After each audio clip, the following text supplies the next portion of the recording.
On our quest to obtain the Garden of Eden creation kit to save our tribe, we have the option to visit the infamous city of New Reno. New Reno is a city filled with bright neon lights, crime, drugs, alcohol, prostitution, and gambling. A city that's economy is built on entertainment and crime. When we first arrive in the city, we learn from a tour guide named Jules that the city is run by the 4 New Reno crime families: the Mordinos, the Bishops, the Salvatores, and the Wrights. These powerful crime families, despite being involved with crime and being enemies of one another, not only control New Reno, but also act as the police force for the city due to there being no other form of law enforcement in order to protect their businesses from losing customers. The first thing that has to be mentioned is that the city cannot be fully understood or be properly explained without discussing the 4 New Reno crime families. The Mordinos, Big Jesus and Little Jesus, father and son, were once slaves who took control and carved out their empire in New Reno. They are the most powerful crime family in New Reno and are the main manufacturers and distributors of the highly addictive street drug, Jet, created by their prized young genius and self-taught chemist and scientist, Myron, who works just outside of New Reno in a place called The Stables, which is used for testing and manufacturing Jet. Ironically, the Mordinos are also the biggest importers of slaves and run a large network of prostitutes. They also run the adult film industry through the Corsican brothers via the Golden Globes Adult Studio, where pornographic films are created, taking a cut of the money earned there.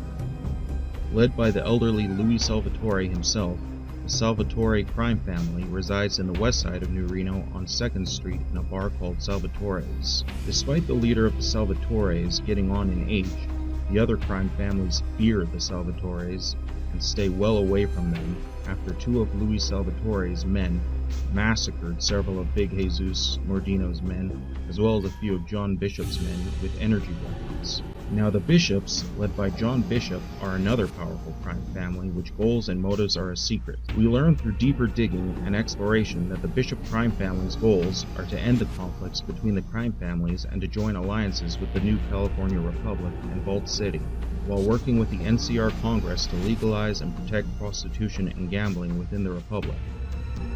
Unlike the other crime families, the Wrights are all related to one another and are the main producers of alcohol, selling it to the other families. They are led by Orville Wright and live in a large mansion in the east side of New Reno. The families are always looking to recruit or have people work for them. Working for the families allows you to learn more about them, their ambitions, their secret goals, as well as their weaknesses.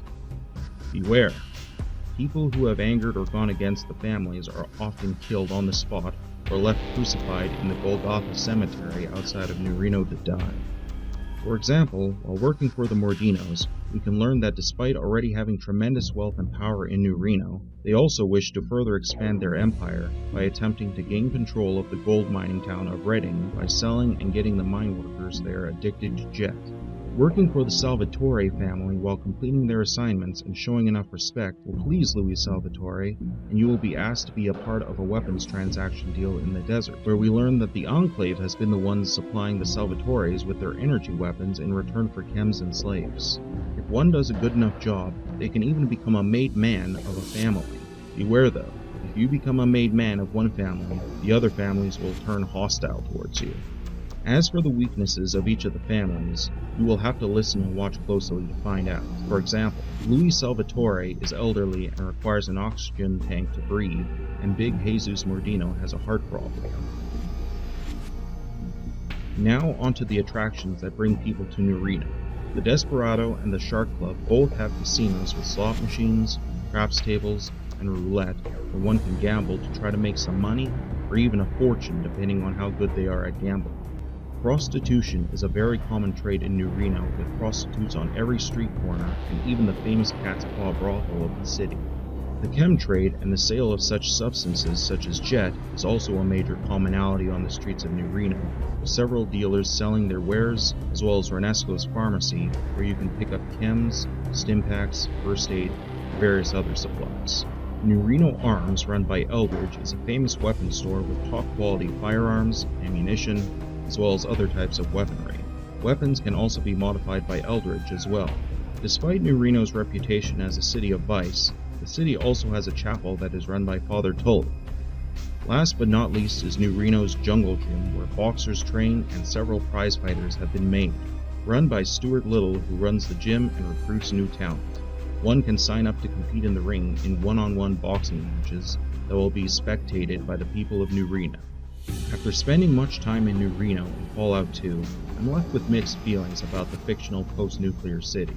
Sure, it's an exciting city filled with action, excitement, glitz, and glamour, but on the other hand, it's also a terrible place filled with a tremendous amount of addiction, corruption, crime, and poverty. The city is a pyramid, with the few people at the top getting richer and richer, and the many people at the very bottom, mainly those who are slaves, and people with drug, alcohol, and gambling addictions being crushed at the very bottom.